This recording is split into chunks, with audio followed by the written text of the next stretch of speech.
नमस्कार, न्यूज 24 पर आप देख रहे हैं सबसे बड़ा सवाल। आपके साथ मैं हूं अखिलेश आनंद। सबसे बड़ा सवाल में हम चर्चा करते हैं उस मुद्दे पर जिसका सीधा वास्ता आपसे हो, समाज से हो।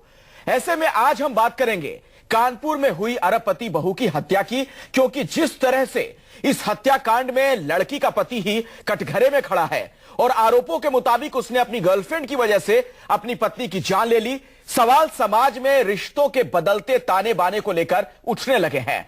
आखिर किस समाज में रह रहे हैं हम? सवाल रिश्तों और भरोसे के कत्ल को लेकर उठने लगे हैं। एक अरबपति, पढ़ा लिखा परिवार, नौजवान दंपति, पति की उम्र 27 साल, पत्नी की 25 साल, शादी हुए महज 1.5 साल ही हुए थे। ऐसी भी नफरत क्या कि इस नौजवान ने बेरहमी से अपनी पत्नी की हत्या करवा दी। सवाल इस मामले में पुलिस की थ्योरी को लेकर भी उठ रहे हैं।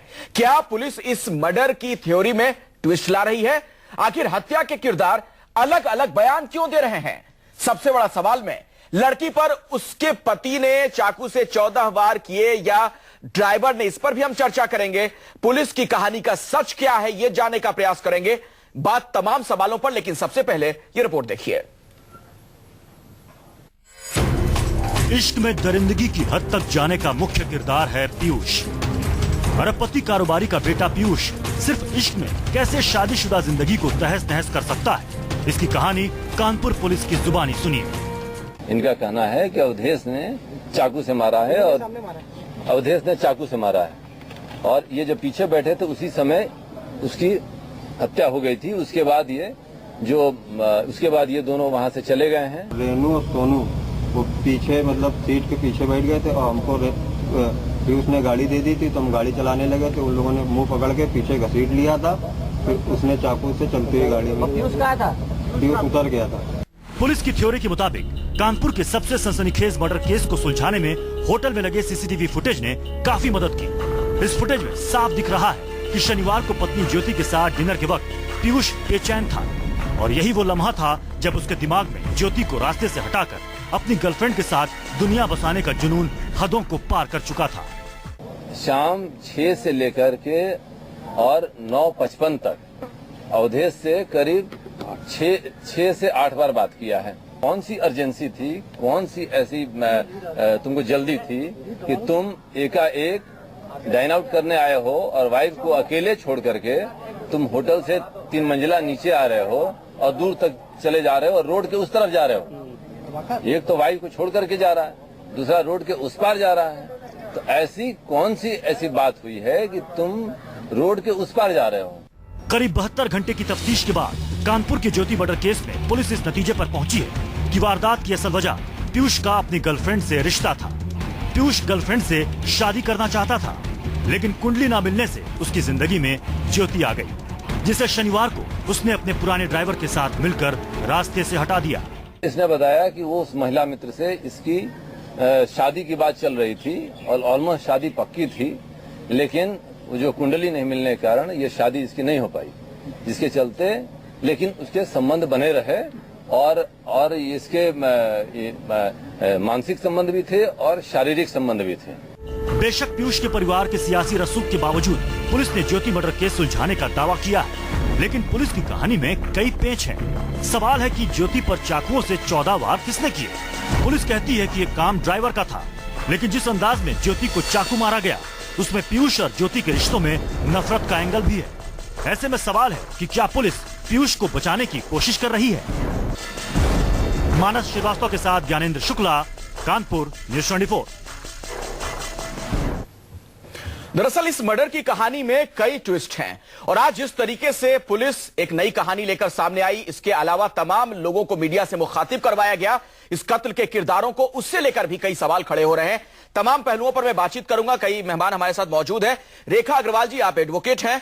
मेरे साथ यहां एपी सिंह साहब मौजूद हैं, आप भी एडवोकेट हैं। संजीव देशवाल जी हैं, डिटेक्टिव हैं, आपसे मेरी बातचीत होगी। और डॉक्टर जयंती दत्ता, मनोचिकित्सक भी मेरे साथ स्टूडियो में मौजूद हैं। आप तमाम मेहमानों का बहुत बहुत स्वागत है हमारे स्टूडियो में। और पहला सवाल रेखा अग्रवाल जी आपसे है मेरा, क्या पीयूष को बचाने के लिए पुलिस इस पूरी कहानी में नए ट्विस्ट ला रही है? क्योंकि एक बड़ी सच्चाई है कि पीयूष एक बहुत अच्छे परिवार से है, रसूखदार परिवार से है, बिजनेस क्लास तो है ही, और बताया जाता है कि राजनीतिक गलियारों में भी इनके अच्छे संपर्क हैं।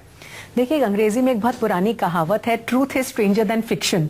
तो जो चीजें हम लोग को लगता है कि मनगढ़ंत हैं या बनावटी हैं, कई बार वो बिल्कुल सच्ची निकल आती हैं। हम लोग उसका विश्वास भी नहीं कर सकते हैं कि ये क्या ऐसा हो सकता है, या किसी भी इंसान की जो मानसिक विकृति है वो कितनी हो सकती है।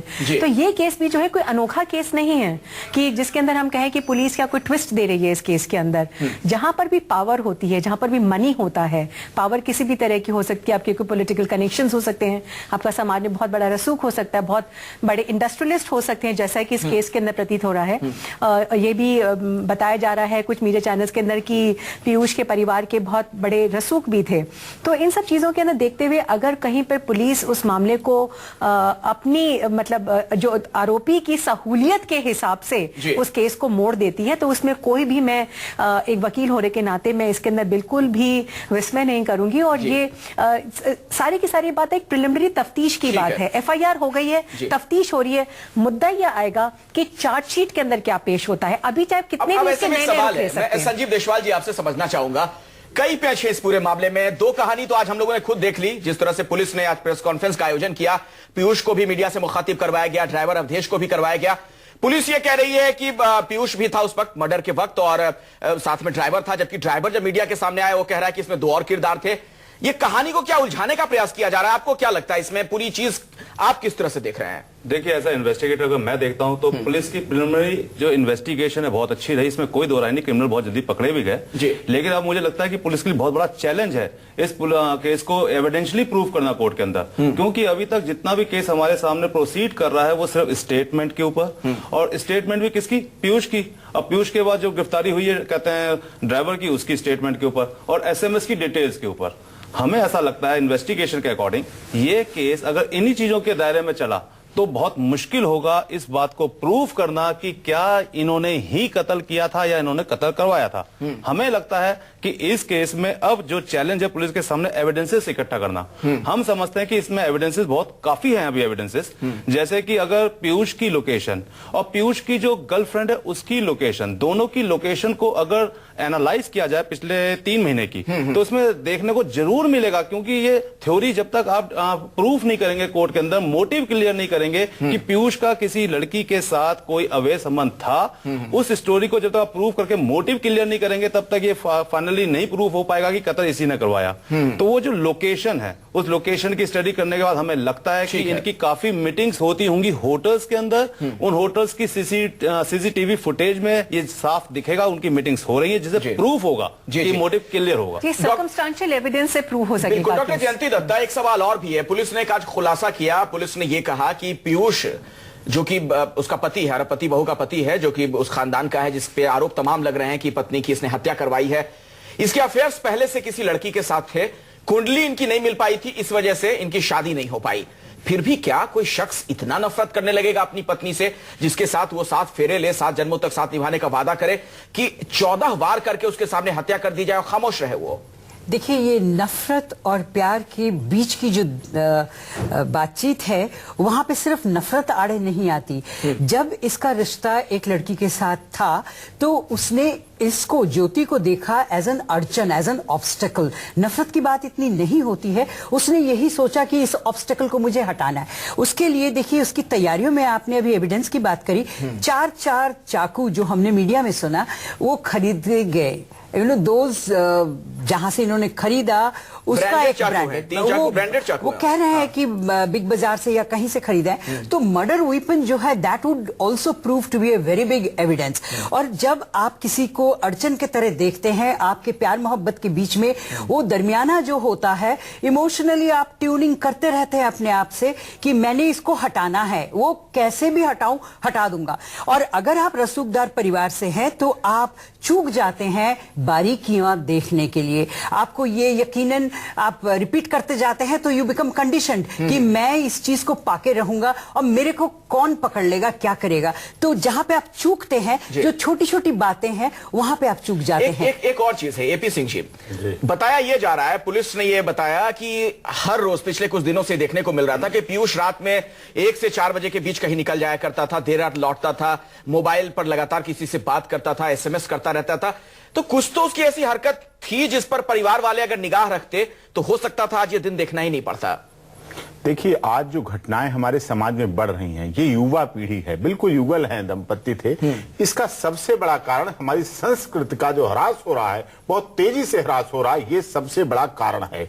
और संस्कृति का ह्रास होने के पीछे माता पिता भी जिम्मेदार है, हमारा सामाजिक ताना बाना जिम्मेदार है और हमारी व्यवस्था जिम्मेदार है। इसमें कानून बहुत पीछे रह जाएगा, कानून की किताबें बहुत पीछे रह जाएंगी, माफ कीजिए अदालतें बहुत पीछे रह जाएंगी। जब तक हमारा सामाजिक परिवेश नहीं मजबूत होगा, जब तक हमारा परिवार नहीं मजबूत होगा, जब तक हमारी नैतिकता परिवार से नहीं चलेगी, बच्चा ही बड़ा होकर क्रिमिनल बनता है। लेकिन एपी सिंह जी, इस तरह की मंशा के लोग तो हर जगह रहते हैं, समाज में कहीं भी मिल सकते हैं, आप कैसे उन पर नजर रखेंगे? ये आप संस्कृति से कैसे जोड़े? बचपन से जो हमें सिखाया जाता है, बचपन से प्यार की कीमत ये नहीं हत्या, प्यार का मतलब प्यार के लिए पा लेना नहीं है, प्यार के लिए बलिदान कर देना होता है, प्यार के लिए तपस्या होती है। प्यार की परिभाषा कौन जाता है? पोथी पढ़ पढ़ जग भया पंडित भया न कोय, और ढाई आकर प्यार का पढ़े सो पंडित हो, ये हमारे यहाँ चल। लेकिन आज प्यार में ही ये तो हत्यारा पर बैठा जो आरोप लग रहे हैं। आज कबीर को, माफ कीजिए, आज इन कबीर को और रहीम जी को कोई नहीं अपना रहा। आज SMS को अपना रहे हैं, फोन को अपना रहे हैं, नेट को अपना रहे हैं, रात दिन नेट पे लगे रहना, SMS करना, भावनाएं इतनी व्याकुल हो जाती हैं कि चाकू खरीद लिए जाते हैं बिग बाजार से। लेकिन इसको आप मोबाइल से कैसे जोड़ दे रहे हैं? अखिलेश जी यहाँ पे एक ऐड करना मैं नमाता हूं आपके पास। मोबाइल का अर्थ ये है कि कहीं भी किसी समय आपकी मानसिकता आई, शांति आप में आ सकती है, थोड़ी देर बाद 2 गिलास पानी पिएंगे, कुछ और सोचेंगे, कुछ और बात करेंगे, तो आपका मन विचार विकृत होने से बच जाएगा, बदल जाएगा। लेकिन आप मोबाइल को इतना मिसयूज करते हैं, अगर यूज करें, उसे अच्छी तरह प्रयोग करें, अच्छे कामों के लिए प्रयोग करें, बहुत उपयोगी है। जब आप उससे तुरंत आगे मैसेज फॉरवर्ड कर देते हैं, दूसरा दोस्त आगे कर देता है, मोबाइल की वजह से वो पकड़ा भी तो जा सकता है, एक सबूत के तौर पर यही मोबाइल पुलिस के सामने जा सकता है। लेकिन सबसे पहले तो हत्या हो जाती है, पकड़ने की तो बात तब आती है। तो पहले तो मनुष्य का जीवन कीमती है कि केस का इन्वेस्टिगेशन कीमती है, मैं सजा कीमती है। एक लाइन इनके साथ जोड़ना चाहूंगी मिस्टर सिंह के जो बयान थे कि संस्कृति जो है वो उथल पुथल हो रही है। सांस्कृतिक जो हमारी एक ट्रेडिशनल कंपोनेंट्स थी हमारी समाज में, आप देखिए, हम लोग कहते थे कि जो लड़की ब्याही जाती है तो उसके बाद उसका ये फर्ज बनता है वो अपने परिवार को संजोले, ठीक से समझे और वहां पे हर तरह से एक पॉजिटिविटी लाए।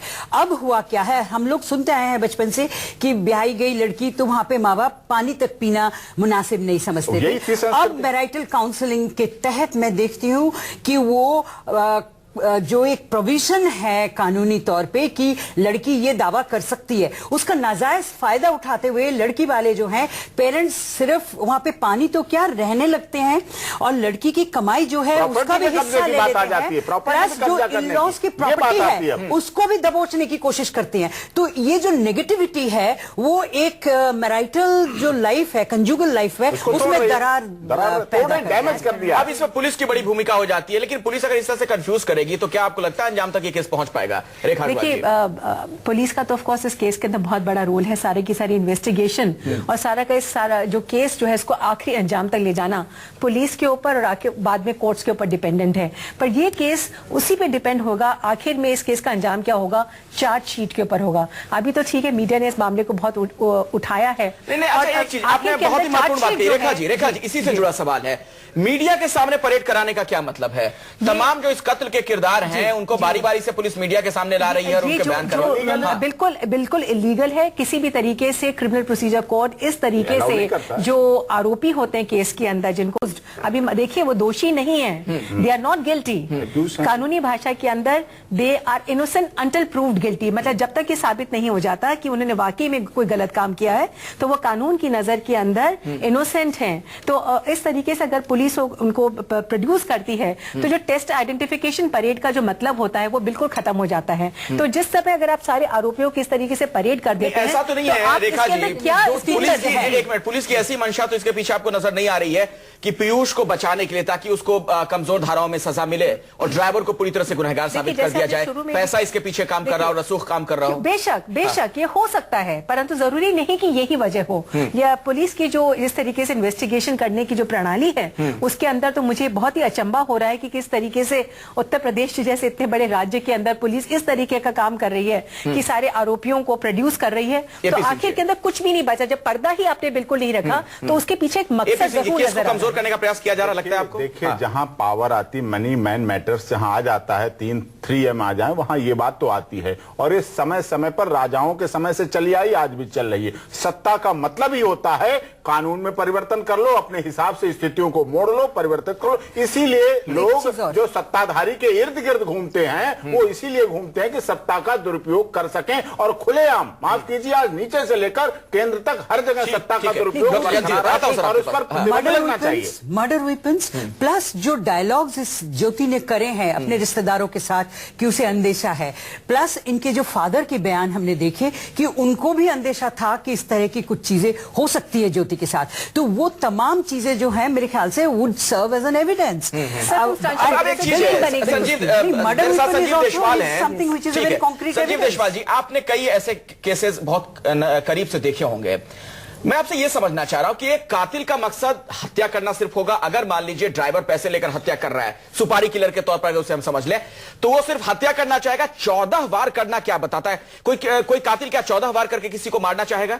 ये तो नफरत की इंतहा है ना। इसमें तो कोई दो राय नहीं कि इंटेंशन 14 बार मारने की ये बताती है कि उसे बहुत नफरत है और वो उसको किल करना चाहता है। वो किसी भी नफरत फिर क्यों होगी? एग्जैक्टली, तो पैसे लेकर अगर मर्डर कर रहा है तो। एग्जैक्टली, हमने शुरुआत में भी ये कहा था कि ड्राइवर ने जरूर उसका साथ दिया होगा, लेकिन ड्राइवर के साथ पीयूष ने भी कहीं ना कहीं हथियार चलाए होंगे, इसलिए उसकी बॉडी में ब्लड लगा होगा, इसलिए उसने वो ड्रेस बदली होगी। और मैं आपका एक तरफ और ध्यान दिलाना चाहता हूं, इसी वजह से एक्स्ट्रा मैरिटल केसेस बढ़ते चले जा रहे हैं। इसमें एक एंगल और हो सकता था, अगर हमारे पास एज अ प्राइवेट डिटेक्टिव, हमारे पास या हमारी टाइप की जो भी डिटेक्टिव कंपनी, उनके पास ये लड़की या इसके फादर आए होते और उन्होंने कहा होता कि मेरे सन इन लॉ के ऊपर थोड़ा नजर रखी जाए, हमें लगता है कि उसकी सस्पिशियस एक्टिविटी है, तो हो सकता था कि हम उसको कुछ ऐसे एविडेंसेस देते जिस एविडेंस के बिहाफ पर वो अपनी बेटी को वहां से निकाल सकता था, डाइवोर्स दिला सकता था, डाइवोर्स नहीं भी दिलाता तो एक प्रेशर बना सकता था सामाजिक, क्योंकि उसके पास एविडेंसेस होते। और आज हालात कुछ और होते, क्योंकि हमारे पास ऐसे केसेस टाइम टू टाइम आते जा रहे हैं, लेकिन यहाँ पे ऐसा नहीं हुआ और आज हम अंजाम देख रहे हैं। एक चीज और इसमें पता है क्या, ये नफरत की बात आप उठा रहे हैं। नफरत से ज्यादा जब आप सुपारी लेते हैं, आप एक अमाउंट एक्सेप्ट करते हैं, तो आपको वहां अंजाम तक उस केस को पहुंचाना बहुत जरूरी होता है, क्योंकि आपके जो बकाया पैसा है वो मिलना जरूरी होता है।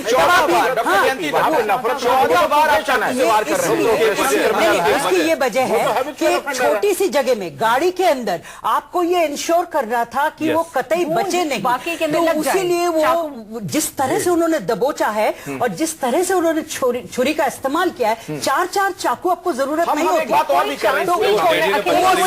ये शो करता है 14 बार इस तरह से वार करना, वो भी कार के अंदर कंफाइन, कि कोई भी वो चांस नहीं लेना चाहता कि 1% भी वो छूट जाए। देखिए दोनों एंगल है, सिर्फ एक नफरत का एंगल भी हो सकता है, चांस नहीं छोड़ने का एंगल भी हो सकता है। आपके पास आता हूं एपी सिंह जी, लेकिन डॉक्टर जयंती दत्ता, चूंकि आप मनोचिकित्सक हैं, मैं उस लिहाज से आपसे ये सवाल पूछ रहा हूं। पुलिस की कहानी पर अगर यकीन करें तो पीयूष वहां पर मौजूद था जब इस हत्या की वारदात को अंजाम दिया गया। क्या एक पति के सामने इस तरीके से बेरहमी से पत्नी का कत्ल किया जाएगा, फिर भी उसके अंदर कोई मतलब इस तरह की भावना नहीं होगी कि बचा लें?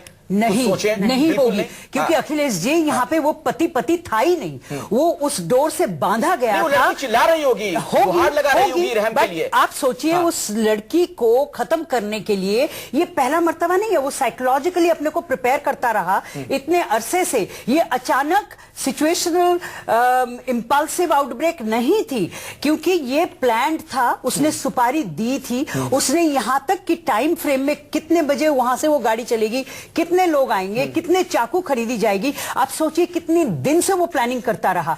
तो वहां पे एक इमोशनल जो कंपोनेंट है, कि पत्नी उस पर इतना भरोसा क्यों कर रही थी जब इस तरह के हालात पहले से चल रहे थे? वो लड़की गई भी साथ में। लॉन्ग ड्राइव पर अगर आप जा रहे हैं, ड्राइवर को लेकर जा रहे हैं, इसका क्या मतलब है? लॉन्ग ड्राइव पर तो अमून पति पत्नी के साथ जाते हैं, खाना खाने के बाद, इतने सारे लोग अगर आ रहे हैं आपके गाड़ी में, तो वहां पे भी आपको थोड़ा सा तो क्वेरी होगा। रेखा अग्रवाल जी पेच इसमें और देखिए बिल्कुल निकलेगा, ये बहुत बड़ा एक षड्यंत्र निकलने वाला है आखिर के अंदर। जब मैं तो जैसे मैंने शुरू में भी कहा था कि अभी बहुत जल्द, अभी it's a very preliminary stage की इस मामले पर हम कुछ भी कमेंट करें, अभी तो प्रिलिमिनरी इन्वेस्टिगेशन चल रही है, तफ्तीश का मामला है। सारे जब सुराग इकट्ठे हो जाते हैं, सारे सबूत इकट्ठे हो जाते हैं, तब पुलिस को जरूर इसके अंदर कोई अगर ठीक से छानबीन करेंगे, प्रॉपर इन्वेस्टिगेशन होगी, तो इसके अंदर कोई वजह निकलेगी। वजह क्या, नफरत निकलती है या प्यार निकलता है?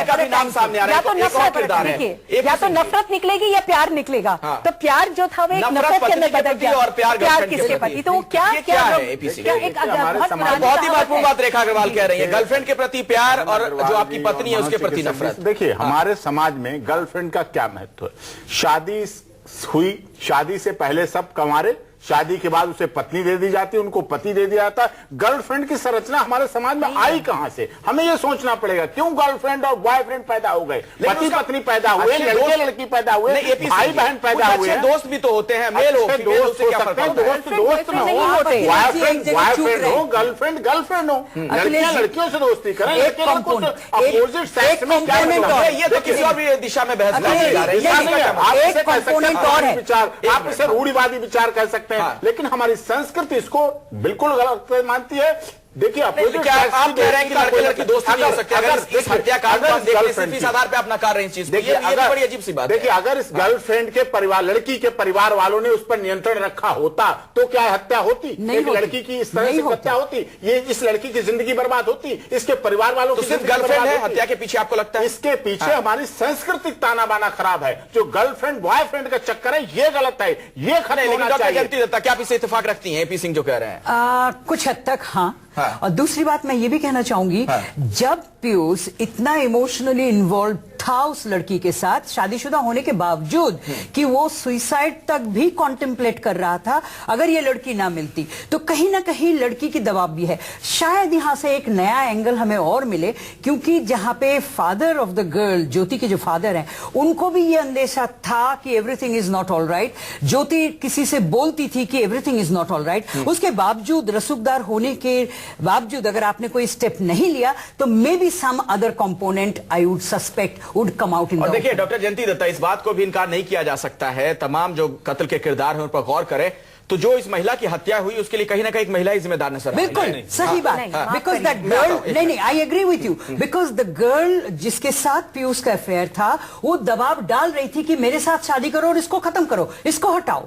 तो कहीं ना कहीं मैं आपसे इत्तेफाक रखती हूँ कि एक लड़की और एक फीमेल इन्वॉल्व है इसमें दूसरे की। माफ करिए, मैं जयंती दत्ता जी की बात से थोड़ा सा अग्री नहीं करती, या प्रॉब्लम आपके सवाल से अग्री नहीं करती कि क्या इसके पीछे औरत का, मतलब औरत की हत्या की, मतलब औरत ही औरत का दुश्मन है। नहीं, औरत का दुश्मन मैं नहीं कह रहा हूं, मैं इस हत्याकांड गर्लफ्रेंड की दुश्मन है, जिसको एक वो नहीं अपने आपस में बैठ सकते हैं। इन लव एंड वॉर, तो ये एक extreme case of love and war वाला जो था, जहां पर जितनी भी सेंसिबिलिटी थी, जैसे डॉक्टर जयंती ने भी कहा कि अपने आप को आदमी जस्टिफाई करने लग जाता है कि जो मैं कर रहा हूं बिल्कुल सही है। हो सकता है कि इमोशनल प्रेशर या ब्लैकमेल जो था, ये पीयूष की जो गर्लफ्रेंड थी उनके ऊपर डाल रही हो कि देखो तुम मुझे छोड़ के चले गए, उसको गिल्टी फील करवा रही हो कि तुमने शादी कर ली, मेरा क्या होगा। तो उस चक्कर के अंदर आके, जैसे कहते हैं ना कि ना घर धोबी का गधा, ना घर का ना घाट का, पीयूष ने ना इधर का रहा ना उधर का रहा, अपनी जो शादी का जो एक रिस्पेक्ट था, जो उन्होंने डिग्निटी को जब तोड़ दिया, उस ग्रे एरिया के अंदर जब वो चले गए कि जहां वो अपना संतुलन नहीं बना सके, बैलेंस नहीं बना सके, ये उसका अंजाम है। One person is responsible for this, और वो सिर्फ पीयूष ही है और कोई नहीं। संजीव देशवाल जी, एक और थ्योरी आ रही है कि ये जब लड़का पीयूष वहां से गया हत्याकांड को अंजाम देने के बाद या साजिश रचने के बाद, अभी तो बहुत सारी बातें, नई नई बातें सामने आएंगी, फिलहाल पुलिस जो कहानी बता रही है उसके मुताबिक मैं आपसे सवाल पूछ रहा हूं। उसके बाद ये अपनी गर्लफ्रेंड के पास गया, उसे अपना मोबाइल दिया, 2 सिम कार्ड दिए कि आप इसे डिस्ट्रॉय कर दो, नष्ट कर दो, तो वो भी तो गुनहगार हुई ना फिर। बिल्कुल पार्टिसिपेशन है। देखिए ये स्टेटमेंट पीयूष की है, ये स्टेटमेंट पीयूष की है कि मैंने 2 सिम दिए। होता क्या है, कई बार पुलिस अपनी स्टोरी को मजबूत करने के लिए, दूसरे किरदार को उसमें मजबूती से डालने के लिए, 120B बनाने के लिए इस तरीके की कहते बातें करती हैं कि उसने ये कहा, हमने इसलिए इसको गिरफ्तार किया। लेकिन हम यहाँ समझते हैं कि जहां बार-बार ये बात कही जा रही है कि लड़की की गलती थी, मैं एज ए इन्वेस्टिगेटर समझता हूं इसमें सारी गलती पीयूष की है। उसकी वजह बताता हूं पीयूष की गलती क्यों है। क्योंकि पीयूष इतना मेंटली प्रिपेयर्ड है, इतना इंटरनली पावरफुल है, एक लेडी का कत्ल करने के लिए सिर्फ एक कुंडली नहीं मिली और उसके पीछे उसने उस लड़की को छोड़ दिया जिस लड़की के पीछे उसने आज मर्डर किया, उसको उसी डे 1 उसी दिन उसको स्टैंड करना लेना चाहिए था, उसी वक्त उसको खड़ा होना चाहिए था कि मैं इसी लड़की से शादी करूंगा। कहाँ मिली यहाँ, अदरवाइज इसका अंजाम क्या हुआ? अगर आप वहां कह रहे थे कुंडली नहीं मिली तो यहाँ तो और अदरवाइज मैं शादी नहीं करूंगा। देखो क्रिमिनल प्रोपेंसिटी की बात है, criminal propensity was there with this boy. Youngster को इतना मजबूत होना चाहिए कि कुंडलियां नहीं मिल रही और मुझे शादी इसी से करनी और उससे शादी नहीं हुई, किसी और से शादी हुई तो हो सकती है। सबसे बड़ा कारण पता क्या है? जो हमारी एक सेक्स की जो भूख नई युवा पीढ़ी में बढ़ चुकी है, चाहे लड़के हो चाहे लड़कियां, इनमें एक रीत रिवाज चल पाए, बिन फेरे हम तेरे, जब तक तुम मेरे तब तक हम तेरे, जब तुम नहीं मेरे तो हम भी नहीं तेरे। तो ये चीजें अपराध को पूरी तरह से बढ़ावा दे रही हैं। पहले समाज में ऐसा नहीं होता था। और माफ कीजिए, आपका नेशनल चैनल है, आपके चैनल के माध्यम से मैं सभी माता पिता को, चाहे लड़के लड़कियों को कहना चाहता हूं, भारत के, लेकिन देखिए ये जो बात आप कह रहे हैं ना, के बारे में बात माता पिता को ये बताना चाहता हूं, अपने बच्चों पर नियंत्रण रखें। इस तरह का नियंत्रण अति आवश्यक है। बॉयफ्रेंड गर्लफ्रेंड की आप जाहिर कर दे रहे हैं सीधे सीधे। डॉक्टर बॉयफ्रेंड की नहीं, ये बात जरूरी है। क्या माँ बाप को अपने बच्चों पर नियंत्रण नहीं रखना चाहिए? नियंत्रण रखना चाहिए। आज नियंत्रण का परिणाम नहीं, बांधिए मत। लेकिन इस पीयूष के अंदर अगर आप देखें तो क्रिमिनल प्रोपेंसिटी शुरू से है, क्योंकि वो शादीशुदा होने के बावजूद भी इस रिश्ते को बरकरार रखा और उससे मिलता रहा। और वो लड़की जो है वो क्यों एग्री है? देखिए वो लड़की भी कुछ हद तक पार्टिसिपेट कर रही है इस तरह से। और जी डॉक्टर जयंती दत्ता, पैसे की हनक भी यहां दिख रही है। उम्र देखिए कुछ नहीं है, 27 साल की है। 27 साल में तो आजकल बहुत लोग शादियां भी नहीं करते हैं, और शादी करके 1.5 साल के बाद ही आप पत्नी की हत्या कर दे रहे हो। कहीं ना कहीं ये भी उसके दिमाग में फितूर होगा, पैसा है, रसूख है, मैं बच जाऊंगा। प्री मैरिटल काउंसलिंग की बात करें तो आजकल प्यार नाम की जो चीज है वो नदारत है। आप देखते हैं ये सारा कंज्यूमरिज्म के आसपास इर्द गिर्द घूमता है। हेट्रोसेक्सुअल रिलेशनशिप, आपके प्यार मोहब्बत तमाम चीजें झलकती है आपके पॉकेट और आपके पर्स के ऊपर। मैं नहीं देखती हूं आजकल युवा पीढ़ी में उस तरह की प्यार मोहब्बत जिसका जिक्र आप लिटरेचर में करते हैं या मूवीज में देखते हैं। आज का जो प्यार है वो जकड़ के रह जाती है कि आप कितना मेरी जो डिमांड है, जो मेरी कंज्यूमरिज्म की जो मेंटालिटी है उसको कितना ग्रेटिफाई कर सकते हैं। माँ बाप अगर पीयूष के पास पैसे ना होते तो शादीशुदा होने के बाद शायद ये लड़की उनके साथ जुड़ी नहीं। रेखा अग्रवाल जी, आखिरी कमेंट आपसे चाहूंगा। पुलिस किस तरीके से इस मामले में आगे बढ़े कि जो गुनहगार है वो सलाखों के पीछे रहे, उसे सजा मिले? बिल्कुल अगर सच्चाई से करें और सारे जो सबूत है उनको इकट्ठा करें, सारी की सारी चेन को बनाएं, इसके अंदर डायरेक्ट एविडेंस अगर नहीं मिल पाता, मीडिया के सामने किरदारों के बयान ना दिल पाएं जो लोग इसमें शामिल हैं। ये बहुत ही इमेच्योर तरीके का जो उनकी जो इन्वेस्टिगेशन हो रही है, जिसको कहते हैं कि आखिर के अंदर चार्जशीट भी क्या फाइल करेंगे ऐसे मामले के अंदर, अगर आपने सारा मामला अभी की अभी एक्सपोज कर दिया। इस तरीके जो सबूत अगर इकट्ठे करते हैं तो ये तो चार्जशीट भी पेश होने लायक नहीं होगी। इस तरीके से तफ्तीश को इतना इमेच्योर तरीके से ना करें, प्रेशर के अंदर ना आए। इन्होंने बिल्कुल अगर निष्पक्ष होकर अगर इसकी इन्वेस्टिगेशन करें और एक चार्जशीट फाइल करें तो ये केस अंजाम पर पहुंचेगा। 10 सेकंड में सर कुछ बोलना चाहते हैं बहुत एविडेंशियली मजबूत करें अपने केस को। जहां से नाइफ मिले हैं, जहां से नाइफ लिए गए, क्या credit card debit card use हुआ, हो सकता है कि वो ये इतने इमेच्योर कहते हैं क्रिमिनल से कि हो सकता है। लेकिन इस हत्याकांड ने कहीं ना कहीं हमें सोचने पे मजबूर तो किया ही है कि क्या समाज का ताना बाना टूट रहा है, क्या ये भरोसे का रिश्ते का कत्ल नहीं है? आप तमाम मेहमानों का बहुत बहुत शुक्रिया इस चर्चा में शिरकत करने के लिए। एक छोटा सा ब्रेक के बाद भी न्यूज़ 24 पर खबरें लगातार जारी हैं।